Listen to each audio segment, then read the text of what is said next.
always in suspense, Jake, what the question is.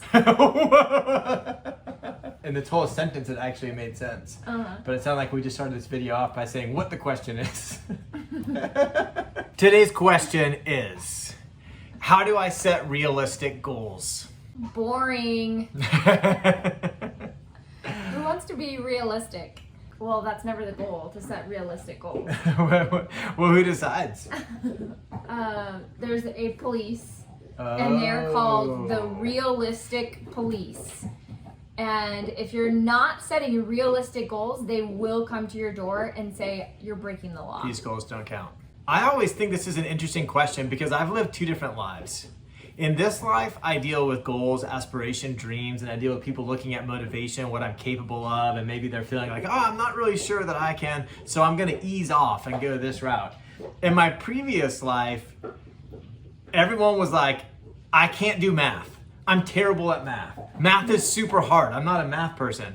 And it's funny because in this life, everyone's a math genius. Says who? They do. They're like, it's not realistic. I've calculated the probabilities. I've run the formulas and I have determined that this goal is not real. All of a sudden, everyone's just an expert in math. They know exactly what's probable and exactly what's realistic and exactly what's gonna come down the pipe. And I'm like, that's fascinating to me. And so if people are only looking at their failures, then setting realistic success is like, oh, that's not part of the equation because I failed so many times. Clearly the question is about like, how do I set the proper goal? And probably secretly underneath the question is, how do I set a goal where I for sure won't fail? And that's why Whit's like, boring. Why would you set a goal if you for sure won't fail? It's super easy. Try to lose 1 pound this year.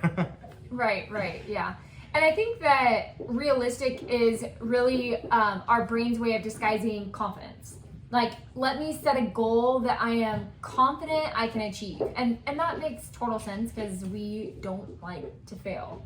And so how I know when someone is trying to set realistic goals is their level of discomfort that's coming up about saying the goal out loud. And so if someone's like, oh, let's lose 30 pounds. I'm like, that seems really confident. Like you seem very confident that you could do that. So let's go more to the unrealistic goal setting. Totally agree. And Whit does a lot of times, she'll say like, okay, keep adding and let me know where it seems impossible. You know, and so they're kind of like, well, I think I could do that. I could do 30, I could do 40 probably. 50 is going to be a little, there's no way I could do 70. It's like, okay, well then probably somewhere in that 55, 60 zone is a really good place to be going because it's got this sort of like combination of like, oh man, that sounds crazy, but also kind of fun. Yeah, I think, how do I set realistic goals? I would say don't. And the reason is because setting a goal, what's super fun is setting a goal that would blow your mind. When I first heard that concept from Brooke Castillo, I was like, okay, let's like come down from your mountaintop and talk to real people. Like, tell me how to do something that I feel confident I can do. And I realized that was like her whole point of what she was saying. And so I would challenge you and I would say, what's an unrealistic goal in that area? And then what does your brain say is realistic? And then like Jake said, maybe pick something in between. And I know that there are people out there who are like, listen, it's really important that you set realistic goals. I think it's even one of the if you set SMART goals, the R is for realistic.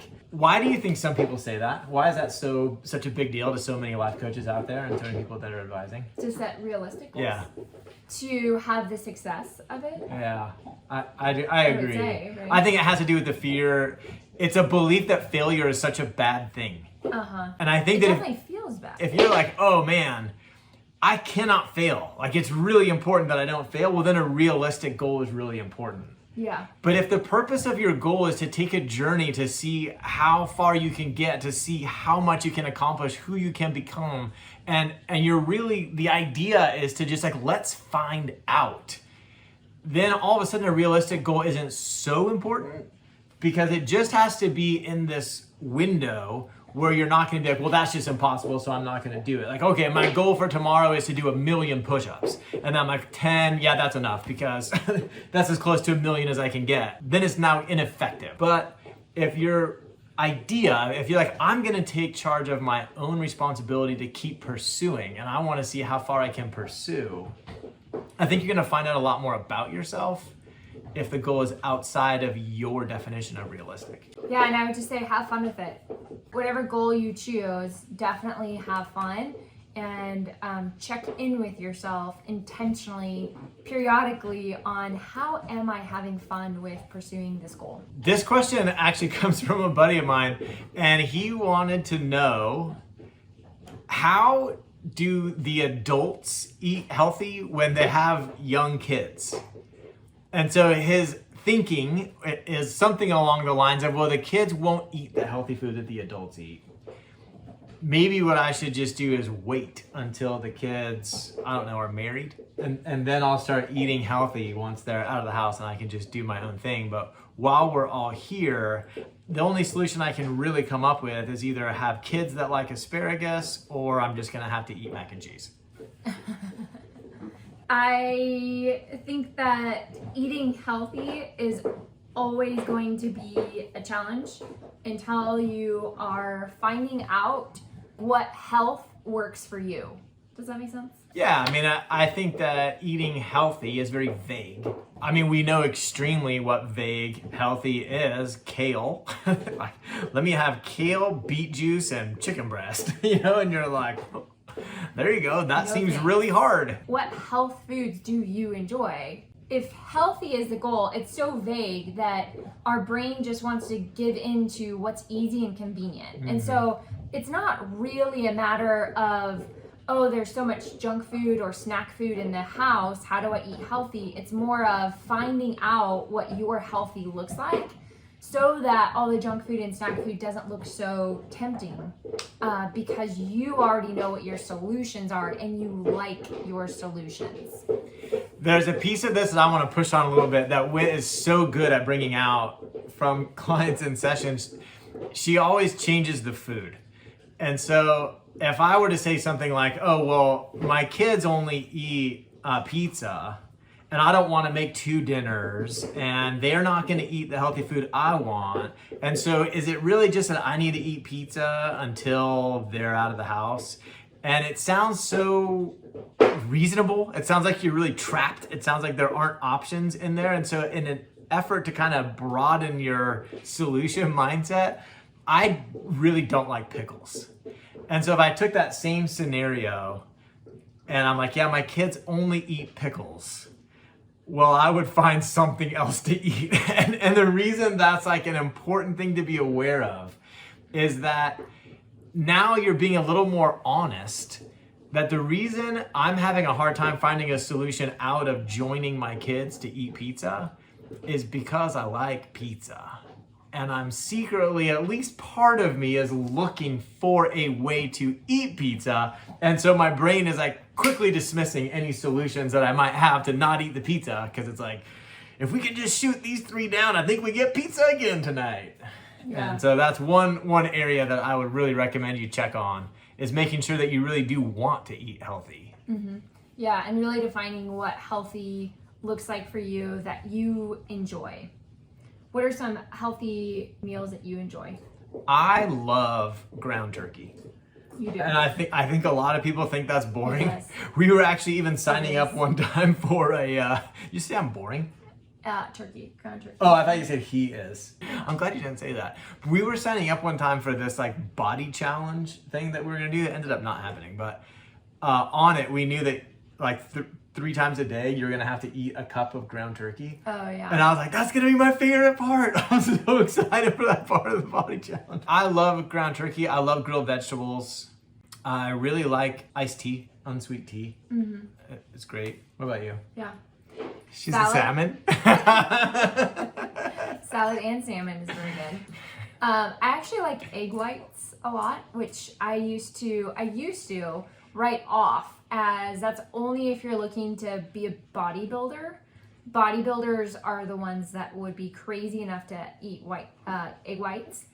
And I found that I really like the way the energy that it gives me and how diverse I can make egg whites. They're quick, they're easy. So I think it's funny how when we talk about food, our mouth starts salivating. Oh, you started wanting some egg whites I just now? guess you did too. I saw you swallow. You're tracking my swallowing. Yeah. I didn't realize. My swallowing frequency has increased. So in tune to me. Well, I am in your space, in your bubble. And you love me. You do. Just kidding. Me and salmon. Dab and Gary, I'm just kidding. I do love your son. We deal with clients that have the same story quite often. And they're like, well, I can't eat one thing and they eat another thing. And sometimes they think it's not connecting. They say it's not connecting. If we have one thing and they have another thing, that's not very connecting.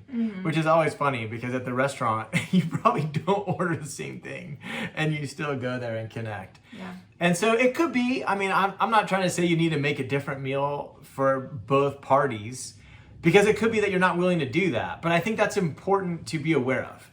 That it's like, no, I'm just not willing to do that. My priority for convenience, my priority for family dinner, my priority for the value of all eating the same thing is above my priority for healthy.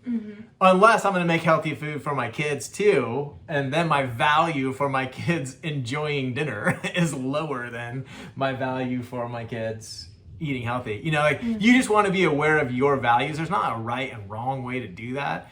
It's just that sometimes we're not being honest with our values and we end up creating a prison of solutions that's not real.